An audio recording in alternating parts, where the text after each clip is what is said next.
Alhamdulillahirabbil alamin. Wala aqibatu lil muttaqin wala udwana illa 'alal zalimin. Asyhadu an la ilaha illallah wahdahu la syarika lah. Iqraran bihi wa tauhida. Wa asyhadu anna Muhammadan 'abduhu wa rasuluh. Sallallahu alaihi wa ala alihi wa sallam tasliman katsira. Amma ba'd. Kaum muslimin dan muslimat, jamaah maghrib yang dimuliakan oleh Allah Subhanahu wa taala. Alhamdulillah, kita senantiasa bersyukur dan memuji Allah Subhanahu wa taala di malam hari ini dengan izin dan kemudahan dari Allah Subhanahu wa taala. Kembali kita melanjutkan kajian kita dengan membahas Kitab At-Tauhid karya Syekhul Islam Muhammad bin Sulaiman At-Tamimi rahimahullahu taala, yang disyarah oleh Syekh Dr. Saleh bin Fauzan hafizahullahu taala.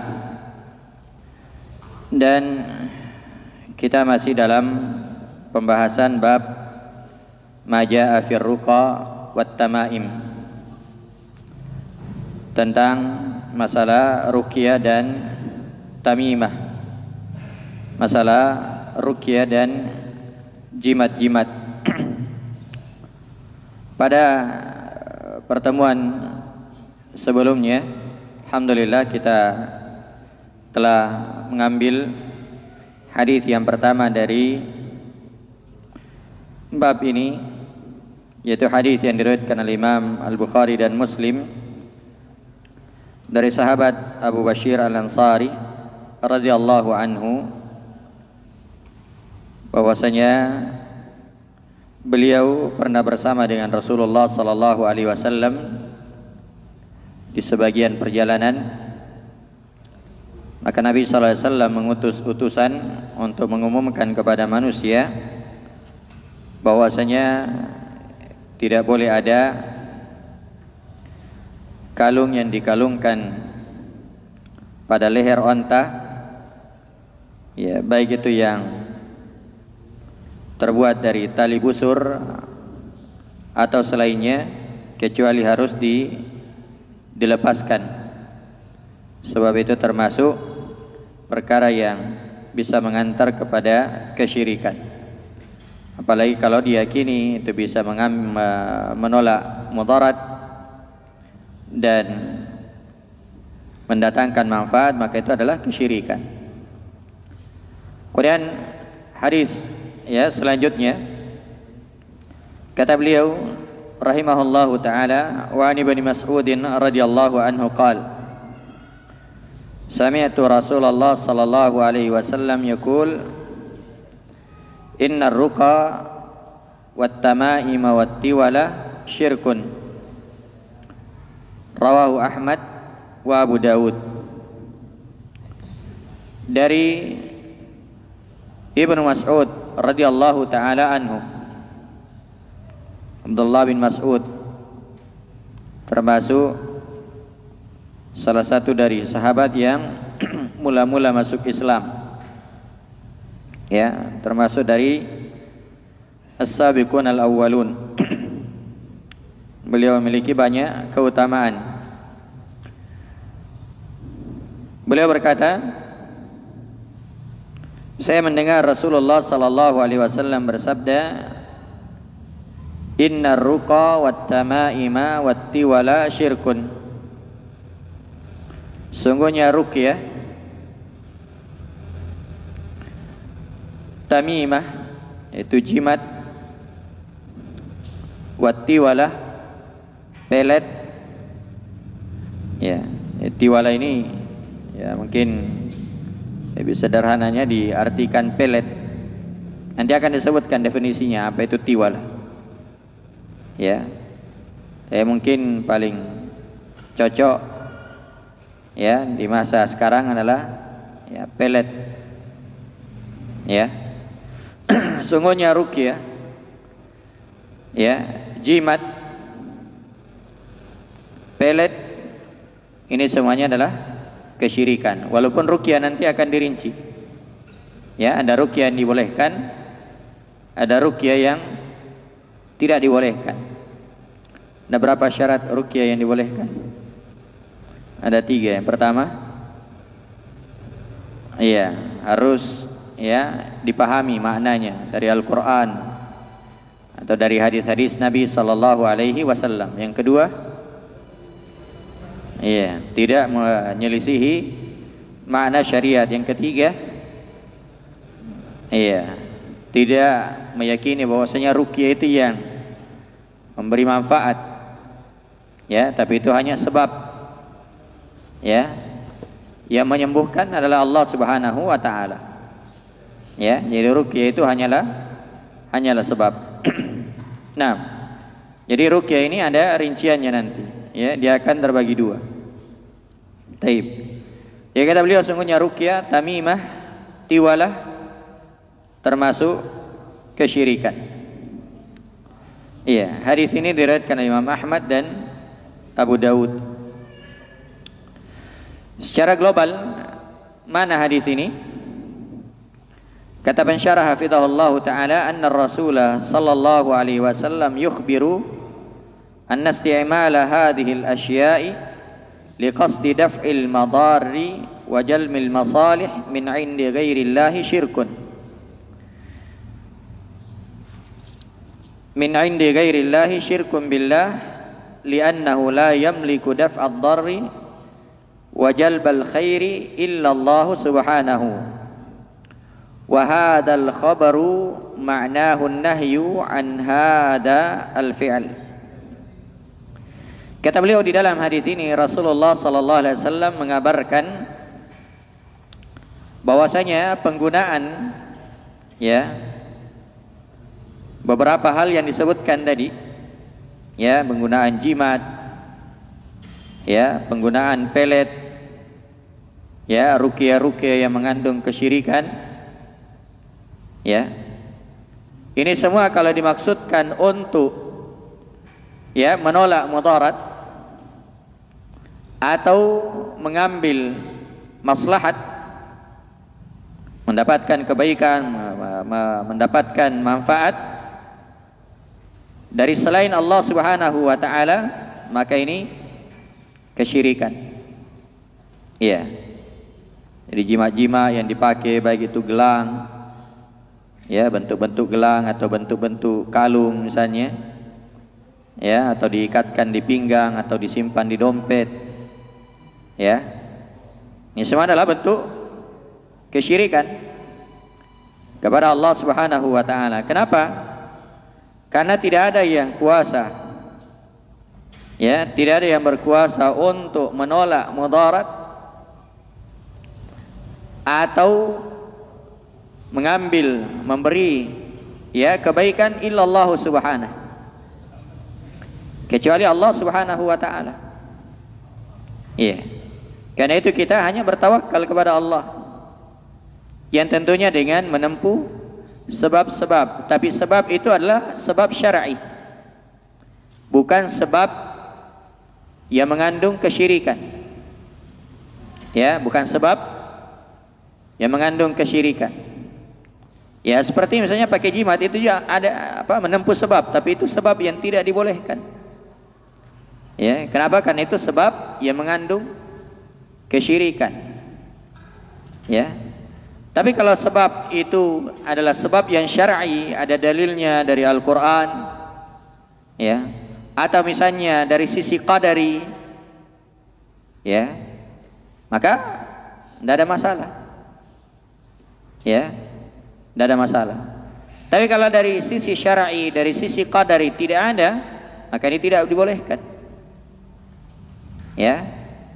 Misalnya jimat, Nabi tidak pernah mengatakan siapa yang memakai jimat maka dia akan terhindar dari bahaya.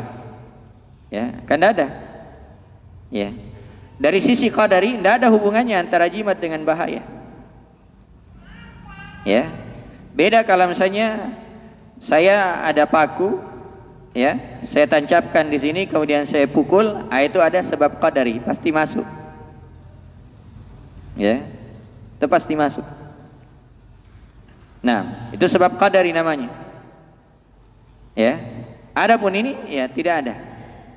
Tidak ada sebab syar'inya dan tidak ada juga sebab qadarinya.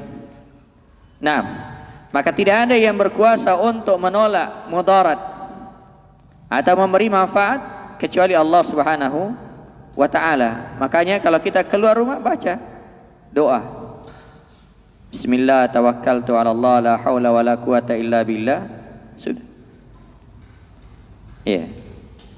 Syaitan akan menyingkir. Ya. Syaitan akan menyingkir, akan menjauh. Kenapa? Karena dikatakan kepada orang ini hudita wa kufita. Ya, wa waqita, kamu telah diberi petunjuk. Ya. Kamu telah diberi hidayah dan kamu telah dilindungi, kamu telah dicukupi. Syaitan pergi, menjauh. Ya.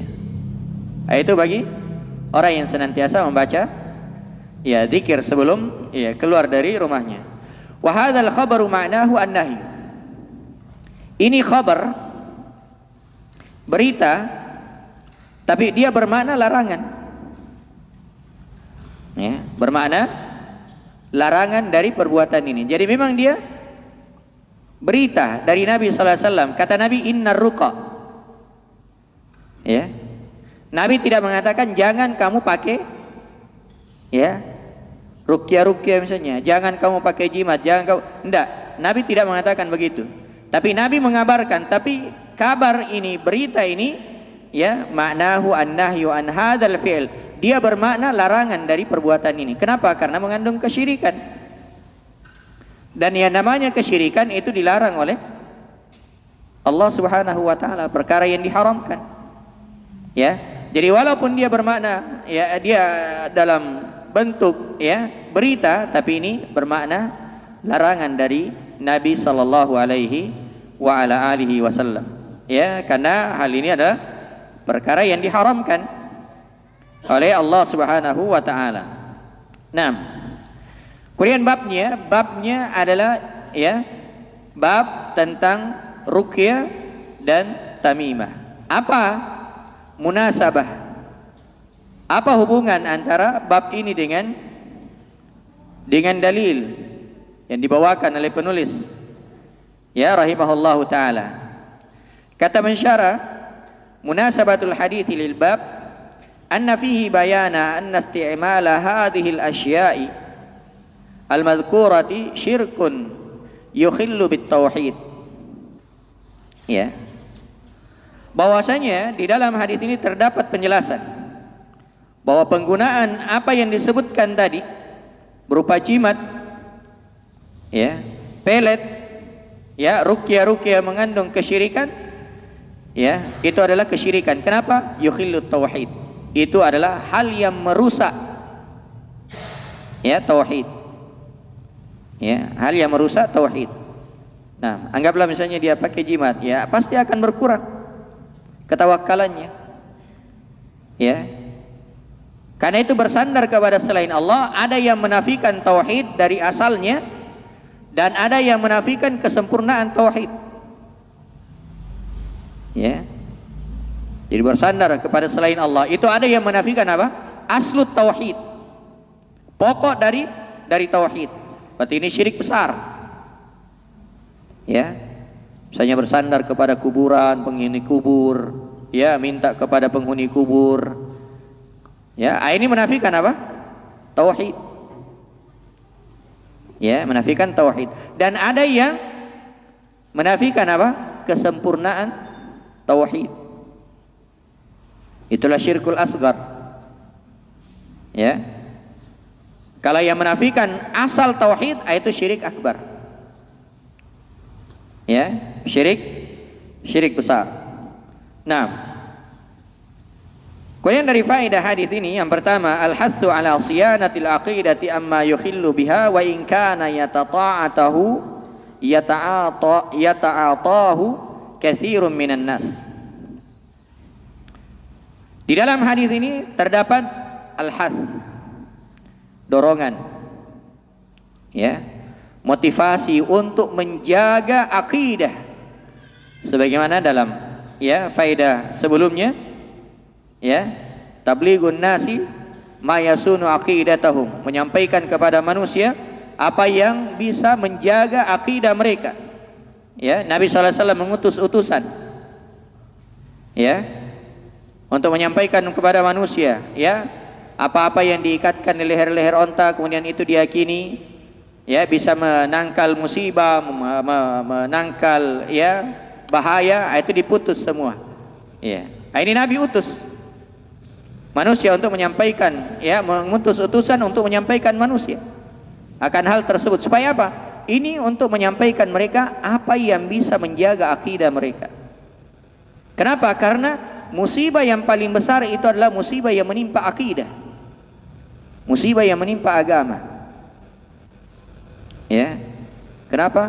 Musibahnya bisa di dunia ini, di alam barzakh, di alam kubur, ya, sampai di negeri akhirat. Ya, itu kalau agama yang tertimpa musibah. Adapun kalau misalnya kita punya anggota tubuh yang sakit, paling beberapa hari saja. Ya, 1 pekan, 2 pekan, 1 bulan, paling lama selama kita masih hidup. Ya, paling lamanya. Ya, selama kita punya akidah yang benar. Ya. Itu pun kalau misalnya seorang, ya, sakit di badannya, ya, dan dia memiliki akidah yang benar, maka dia akan baik, ya, harapannya kepada Allah Subhanahu wa taala. Ya, dia akan baik harapannya kepada Allah Subhanahu wa taala, rajanya, ya, kepada Allah Subhanahu wa taala. Maka dalam hadis ini terdapat motivasi untuk menjaga akidah, ya, dari perkara yang bisa merusaknya, walaupun itu banyak terjadi di kalangan manusia. Ya, banyak terjadi di kalangan manusia. Nah, apalagi nanti tiwala misalnya, pelet, ya, ada istilah cinta ditolak. Apa? Hah? Cinta ditolak? Dukun bertindak. Ya, kasihan. Ya, seolah-olah cuma satu perempuan. Ya, kalau dicinta ditolak di situ, ya pergi cari yang lain. Ya, jangan merusak akidah. Ya, ya, merusak akidah. Nah, ya, itu banyak terjadi. Ya, doti-doti misalnya kan. Nanti akan ada pembahasannya tentang sihir. Ya, nah, tuyul-tuyul, ya, ada itu tuyul. Ya, itu banyak. Ya, jadi ya motivasi untuk menjaga akidah, ya, dari umat ini yang bisa merusak, ya, walaupun itu banyak terjadi.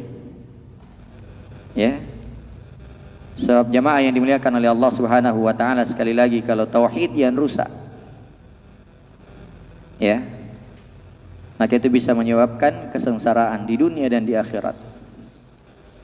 Ya, di dunia dan di akhirat. Nah, kemudian yang berikutnya tahrimu istimali hadhil asya'il madhkurati fi, haramnya, pengharaman memakai, ya, dari apa yang disebutkan tadi. Ya, haram. Ya, haram memakai apa yang disebutkan tadi.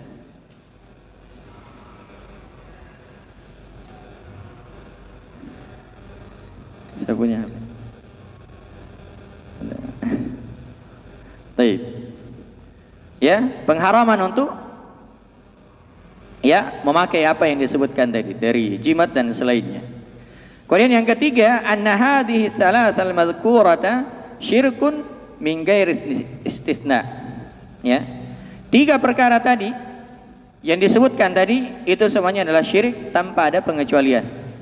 Ya, walaupun nanti akan ada rinciannya, ya, khusus tentang ruqyah. Ya, tapi maksudnya wallahu taala alam, kalau ruqyahnya mengandung kesyirikan. Ya, sudah berlalu, ya, pembahasan di awal-awal, ya, tentang orang yang tersengat, ada yang meruqyah. Ya, dan itu dibolehkan. Ya, itu dibolehkan. Kemudian dijelaskan apa makna tamaim. Ya, kata penulis rahimahullahu taala, at-tamaim, tamaim jamak dari tamimah. Kalau ar-ruqa jamak dari ruqyah. Ya. Jadi at-tamaim ya, itu adalah syai'un yu'allaqu 'alal auladi minal 'ain. Ya. Yang dimaksud dengan at-tamaim adalah sesuatu yang digantung-gantungkan ya pada anak ya untuk menolak penyakit ain, penyakit yang disebabkan oleh pandangan mata. Ya. Ini ya menurut keyakinan orang-orang jahiliyah dahulu bahwasanya kalau ya digantung-gantungkan sesuatu pada anak ya diikat-ikat dengan apa benang-benang ya masih ada biasanya benang-benang hitam ya kalau itu digantung-gantungkan itu katanya bisa menolak penyakit ain ya iya padahal Nabi SAW mengajarkan kepada kita doa ya u'iduka bi kalimatillahi tammah min kulli syai'in wa min kulli syai'in wa hamma wa min kulli ainin lamma. Iya. Itu doa yang diajarkan oleh Nabi sallallahu alaihi wasallam supaya seorang apa? Ya, terhindar dari penyakit ain. Misalnya ada anak kecil, bacakan doa ini. Ya. Dibacakan doa ini. Tapi ini siapa punya HP ini? Bunyi-bunyi juga.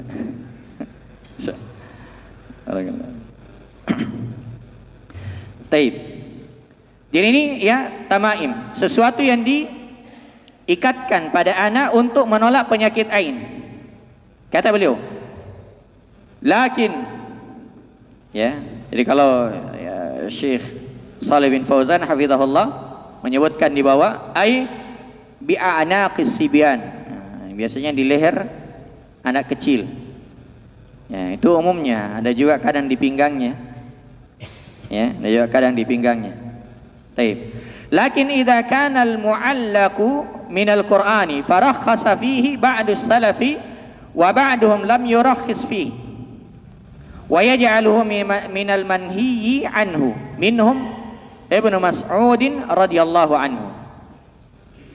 Kata beliau, akan tetapi kalau yang digantungkan itu dari Al-Qur'an. Ya, misalnya Al-Fatihah. Ya. Atau misalnya ayat kursi. Ya, atau ya pokoknya dari Al-Qur'an yang digantungkan. Ya. Apa hukumnya kalau ya yang digantungkan adalah Al-Qur'an? Ini ada dua pendapat. Kata beliau sebagian as-salaf memberi keringanan. Ya. Tapi sebagiannya lagi tidak. Ya, dan mereka menggolongkan bahwasanya itu termasuk dari perkara yang dilarang. Di antaranya adalah sahabat Ibnu Mas'ud. Ya, ini sahabat yang sangat mulia yang menggolongkan bahwasanya walaupun dari Al-Qur'an itu tetap tidak dibolehkan. Kenapa? Karena Al-Qur'an itu diturunkan untuk dibaca. Ya. Al-Qur'an diturunkan untuk dibaca. Ya. Karena itu kalau misalnya ya memang Al-Qur'an adalah obat. Tapi bagaimana caranya? Bukan digantungkan, tapi dibacakan. Ya, dibacakan. Nah, yang kedua, kalau ini dibuka, kalau pintu ini dibuka, maka ini akan membuka zari'ah namanya. Celah. Ya. Mungkin orang yang paham, ya cuma dianggap oh ini tidak ada masalah. Tapi bagaimana nanti dengan yang generasinya? Ya, sebagaimana awal terjadinya kesyirikan, ya itu orang soleh di masa Nabi Nuh tidak langsung disembah. Cuma dibuatkan dulu patungnya supaya apa? Supaya orang termotivasi beribadah. Kalau lihat wah motivasi lagi, lihat motivasi lagi. Tapi tidak cukup sampai di situ. Syaitan, ya. Senantiasa menggoda mereka, menggelincirkan mereka supaya apa? Akhirnya disembah patung tersebut. Ya. Nah, maka ini saddu zari'ah, menutup celah. Baik. Jadi ini makna ya at-tamaim. Ya. at-tamaim. Adapun ar-ruqa, kata beliau war-ruqa hiya allati tusammal azaim. Tusammal azaim wa khassa minhu ad-dalilu ma khala min asy-syirk. Faqad rakhasa fihi Rasulullah sallallahu alaihi wasallam min al-aini wal huma. Ya. Adapun ar-ruqa, ini sudah berlalu, ruqyah. Ya. Di bab pembahasan man haqqaqa at-tauhid dakhala al-jannata bighairi hisab. Ya.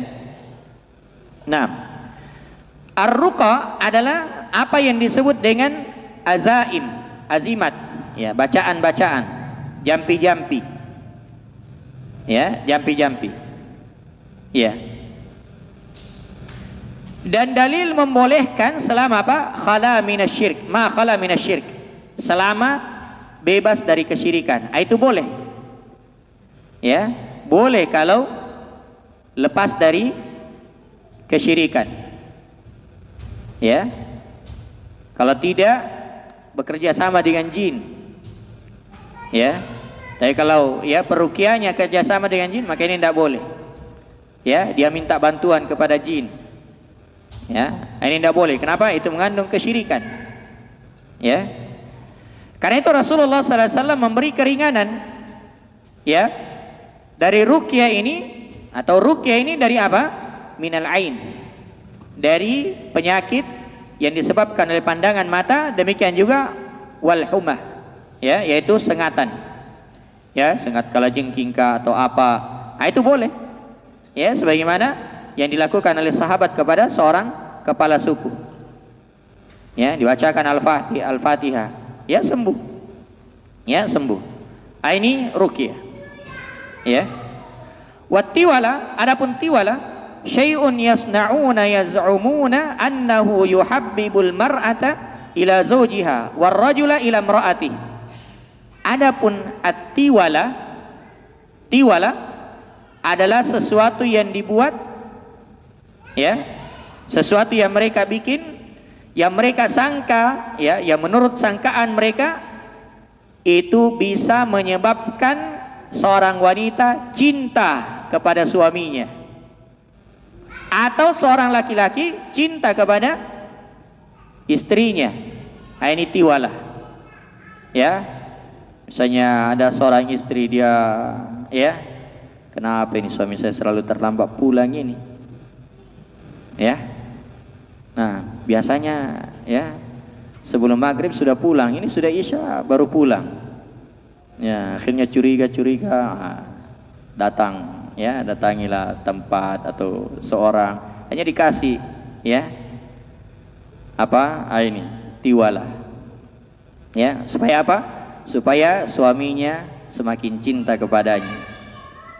Ya, berarti apa itu? Pelet, ya. Pelet, ya. Bisa bermakna pelet, ya. Dipelet. Taib. Nah, ini, ya, tiwala. Jadi kalau apa? Kalau tamimah itu untuk menolak penyakit ain, ya, menurut sangkaan mereka. Kalau ruqyah, ya, itu adalah bacaan-bacaan. Kalau tiwala, nah, sesuatu yang dibuat-buat, yang dibikin-bikin, mungkin raja-raja atau apa, nah, itu, ya, dimaksudkan untuk apa? Untuk membuat, ya, seorang istri semakin cinta kepada suaminya, ya, atau suami semakin cinta kepada istrinya. Ini disebut dengan as-sarf wal ataf. Ya, ini ada pembahasan nanti di masalah sihir. Ya, akan ada rincian. Ya, jadi ada namanya sihir as-sarf, pemalingan. Ya. Nah, ada al-ataf. Ya. Jadi yang tadinya cinta menjadi benci. Ya, jadi untuk memisahkan, misalnya ada seorang suami istri, ya, saling mencintai, ya, ada pihak ketiga misalnya yang ini dipisahkan. Ya, dengan cara apa? Disihir. Atau sebaliknya, ini, ya, kayaknya kurang gini, kurang harmonis. Akhirnya bikin sesuatu supaya semakin cinta. Ini tiwalah. Ya. Disebut juga dengan as-sarf wal atf. Nah, Kata pensyarah hafizahullah taala, wal hasilu ma dzakarahu al musannifu rahimahullahu fi hukmi hadhihi al asya'il madhkurati ma yali. Kesimpulan, ya, kesimpulan dari apa yang disebutkan oleh penulis tentang hukum-hukum yang disebutkan tadi, ya, tentang 3 perkara tadi. Ada apa? Ruqyah, ada tamimah, ada tiwalah, ya. Beliau sebutkan kesimpulan di sini.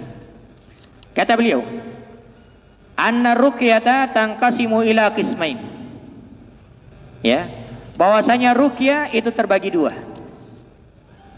ya, ruqyah terbagi 2, qismin masyru'in wa qismin mamnu', ya. Yang pertama adalah yang disyariatkan, yang dibolehkan, ruqyah yang dibolehkan. Dan yang kedua, ruqyah yang dilarang. Ya, jadi tidak semua ruqyah itu boleh. Ya, makanya harus hati-hati. Ada orang minta diruqyah, ya, tanya dulu, lihat dulu. Ya, kalau cuma komat kamit mulutnya, tidak tahu apa yang dibaca, ditanya apa kita baca, wah, ini ada syaratnya ini. Ya. Nah, nanti bawa ayam hitam di malam Jumat, di malam gelap gulita jam 2 malam.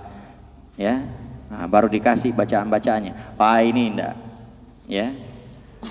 Nah, ya. Karena namanya ruqyah itu langsung bacakan saja. Ya. Atau kalau misalnya sudah ini, ya, panggil saja pergi taklim, insyaallah hilang sendiri itu. Ya.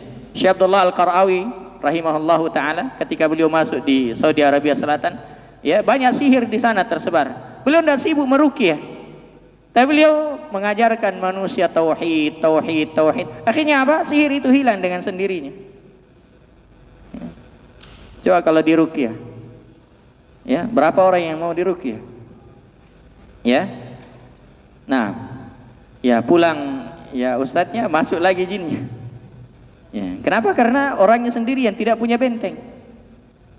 Ya. Tidak punya benteng. Coba kalau semua orang, ya, bagus bentengnya, bagus akidahnya, maka jin itu tidak akan masuk. Ya, jin itu tidak akan masuk. Nah, jadi, ya, ruqyah itu ada 2. Ya, yang pertama yang disyariatkan dan yang kedua yang dilarang. Apa yang disyariatkan? Kata beliau, fal masyru'u ma khala minasyirik. Yang disyariatkan yaitu apa yang bebas dari kesyirikan. Ya, bebas dari kesyirikan. Iya. Dan kalau meruqyah, ya, meruqyah itu dibacakan saja. Tidak perlu banyak tanya. Ya, siapa namanya, dari mana, kenapa kamu begini. Ya, itu jin itu tidak ada yang ini, tidak ada yang jujur. Ya. Oh iya, saya mau keluar dari sini ya. Tidak usah dipeduli.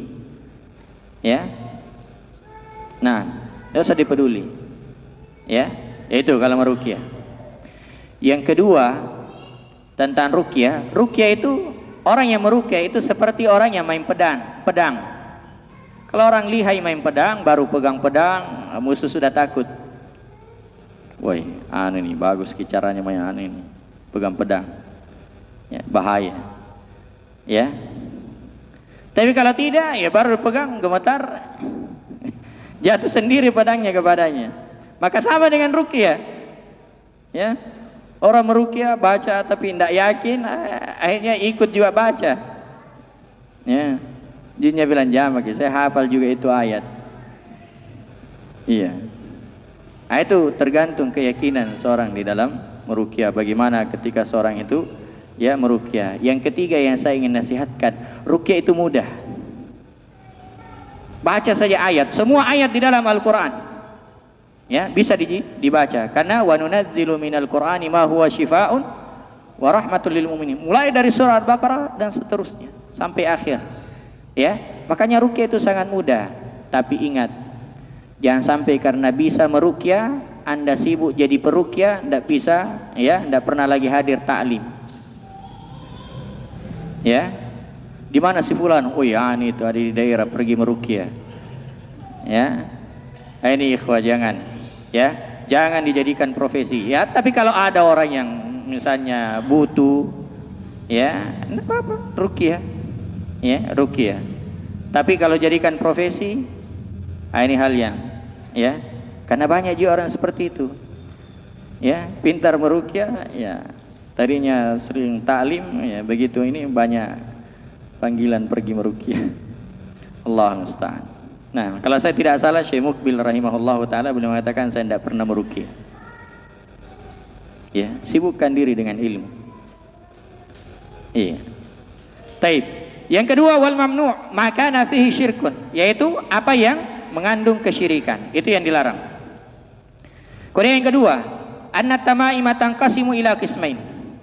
Ya, tamimah itu juga terbagi dua. Qismi mamnu'in bil ijma'. Yang pertama yang dilarang menurut kesepakatan. Ya, menurut kesepakatan para ulama bahwasanya itu dilarang. Apa itu? Wa huwa ma kana yastamilu ala syirkin, yaitu apa yang terkandung di dalamnya kesyirikan. Ya, tamimah, jimat. Ya, wa qismin mukhtalafun fihi wa huwa ma kana minal Qur'an. Ya, dan jenis yang kedua adalah yang diperselisihkan. Apa itu? Kalau dia dari Al-Qur'an. Ya. Kalau tamimahnya dari Al-Qur'an, itu diperselisihkan. Qila innahu jaiz, ada yang mengatakan bahwasanya boleh. Wa qila innahu mamnu, dan ada yang mengatakan tidak boleh, sebagaimana yang disebutkan tadi Ibnu Mas'ud, ya, melarangnya. Ya. Dan kata beliau was-sahih annahu mamnu'un saddan lizzari'ati wa siyanatan lil Qur'an. Ya, yang benarnya bahwasanya walaupun dari Al-Qur'an tetap tidak boleh. Kenapa? Saddu zari'ah namanya. Ya, yang kedua sebagai bentuk penjagaan terhadap Al-Qur'an. Coba kalau dijadikan jimat, ya, disimpan di dompet misalnya, ya, masuk WC bawa juga masuk, ya, berkeringat, ya, nah itu, ya, bentuk pelecehan, ya. Dan sekali lagi Al-Qur'an itu diturunkan untuk dibaca dan diamalkan, ya. Makanya Syekh Abdul Razak hafizahullah taala mengatakan Al-Quran itu dibaca, yang kedua dihafal, yang ketiga dipahami maknanya, yang keempat ditadabburi, dan yang kelima diamalkan. Ya, itu yang beliau sebutkan di, ya, Tazkiyatun Nafs, Asyrul Qawaid fi Tazkiyatin Nafs, ketika menjelaskan ayat, ya, alladzina atainahumul kitaba yatlunahu haqqa tilawati. Ya. Jadi makna haqqa tilawati itu takunu bil hifz. Ya, takunu bil qiraah, yang pertama. Bil qiraah. Yang kedua bil hifz. Ya. Yang ketiga bil fahm. Yang keempat, ya, bit tadabbur. Dan yang kelima adalah bil amal. Ya. Itu makna, ya, haqqa tilawati. Ya. Jadi Al-Qur'an diturunkan untuk dibaca dan diamalkan, ya, dan diamalkan. Taib. Jadi ini yang benarnya bahwasanya walaupun dari Al-Qur'an tetap tidak dibolehkan, ya, tetap tidak dibolehkan karena ada namanya kaidah sadduz zari'ah, ya, sadduz zari'ah, ya, menutup semua celah yang bisa mengantar kepada, ya, kesyirikan. Ya, sama kalau misalnya ada pohon di samping rumah kita, ya, pohonnya pohon beringin besar, ya. Nah, mungkin awalnya tidak di ini, ya, tapi ini kayaknya nanti nih kalau lama-lama ini nanti ada yang bawa telur di sini. Lebih baik potong saja. Ya, ditebang. Nah, itu namanya saddu zari'ah. Ya, saddu az-zari'ah. Kemudian yang ketiga adalah at-tiwalatu mamnu'atun min ghairi khilaf li'annaha naw'un minas sihr. Ya, adapun tiwalah, ya, pelet, ini merupakan perkara yang dilarang menurut kesepakatan. Ya, menurut kesepakatan, tanpa ada khilaf, tanpa ada silang pendapat di kalangan para ulama, ya, tentang, ya, tidak bolehnya yang namanya tiwalah. Kenapa? Li'annaha naw'un minas sihr, karena itu termasuk jenis dari sihir. Jadi sihir itu macam-macam. Ya, sihir itu macam-macam. Di antaranya ini, ya, sihir yang menyebabkan cinta, ya, atau sihir yang menyebabkan benci.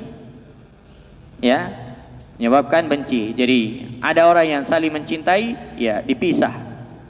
Ya, suami istri misalnya.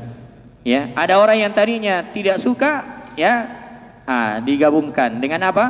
Dengan cara disihir. Itulah tiwalah.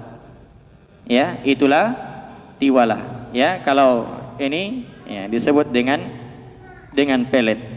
Nah, masuk. Sedikit lagi. Baik, kita baca hadis yang berikutnya. Kemudian kata beliau, an Abdullah bin Ukaim marfu'an man ta'allaqa syai'an wukila ilaihi. Ya.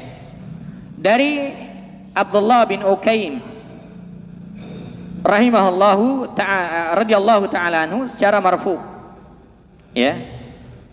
Jadi Abdullah bin Ukaim, ya, kunya beliau adalah Aba Ma'bad Al-Juhani, ya, Al-Kufi. Ya, beliau, ya, apa namanya, menjumpai, ya, masa kenabian, ya, akan tetapi tidak diketahui bahwasanya beliau mendengar, ya. Dan marfu di sini marfu kepada Nabi sallallahu alaihi wasallam. Beliau berkata, siapa yang menggantungkan sesuatu wukila ilaihi, maka dia akan serahkan kepadanya. Ya, maksudnya hatinya akan, ya, condong kepada sesuatu itu. Ya, insyaallah nanti akan disebutkan makna man ta'allaqa syai'an dan juga makna dari wukila ilaihi. Wallahu ta'ala alam. Ini yang bisa kita kaji pada malam hari ini. Mudah-mudahan ada manfaatnya. Ya, semoga Allah Subhanahu wa taala senantiasa, ya, menjaga dan melindungi kita, menjaga kaum muslimin, ya, dan senantiasa, ya, berusaha untuk selalu mempelajari akidah dan tauhid yang merupakan sumber keselamatan di dunia dan di akhirat. Naktafi bihadzal qadar, subhanakallahumma bihamdik, asyhadu an la ilaha illa anta astaghfiruka wa atubu ilaik. Wa akhiru da'wana alhamdulillahi rabbil alamin. Assalamualaikum warahmatullahi wabarakatuh.